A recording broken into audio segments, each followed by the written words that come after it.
Chennai mayor Priya Rajan பயணித்த car விபத்தில் சிக்கிய சம்பவம் பெரும் அதிர்ச்சியை ஏற்படுத்தியுள்ளது. விபத்திற்கான காரணம் என பார்க்கலாம் இந்த தொகுப்பில்.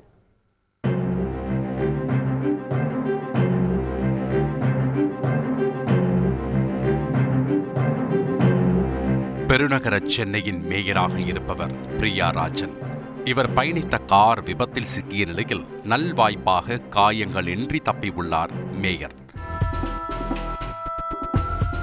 வெள்ளிக்கிழமை இரவு பூந்தமல்லியில் இருந்து தனது இனோவா கிறிஸ்டா காரில் சென்னை நோக்கி பயணித்துக் கொண்டிருந்தார் மேயர் பிரியா ராஜன். சென்னீர்குப்பம் மேம்பாலத்தில் இருந்து இறங்கிய போது முன்னால் சென்ற கியா செல்டாஸ் மாடல் காரானது எந்தவித சிக்னலும் தராமல் திடீரென பிரேக் அடித்து வளைவில் திரும்பியது.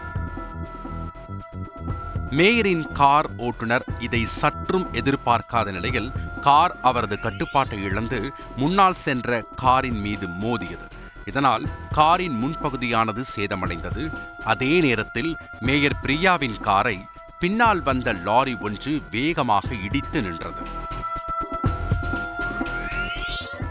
இரண்டுக்கும் இடையில் சிக்கிய மேயரின் கார் முன்னும் பின்னும் நொறுங்கியது. இதில் பின்பக்க கண்ணாடி உடைந்து சிதறியது. 3 வாகனங்கள் ஒன்றன் பின் ஒன்று மோதினாலும் விரைவில் கட்டுப்படுத்தப்பட்டு நிறுத்தப்பட்டது. உடனே அப்பகுதியில் கூட்டம் கூடியது. விபத்தில் சிக்கியது மேயர் என்று தெரிந்தவுடன் உடனடியாக போக்குவரத்து துறையினர் சம்பவ இடத்திற்கு வந்தனர். உடனடியாக மேயரை மீட்டு மாற்று வாகனத்தில் அனுப்பி வைத்தனர். விபத்தில் ஓட்டுநருக்கு லேசான காயம் ஏற்பட்டதாக கூறப்படுகின்றது. மேயர் பிரியா ராஜன் காயங்களின்றி உயிர் தப்பினார். சம்பவத்திற்கான காரணம் பற்றி போலீசார் உடனடியாக விசாரணை மேற்கொண்டனர்.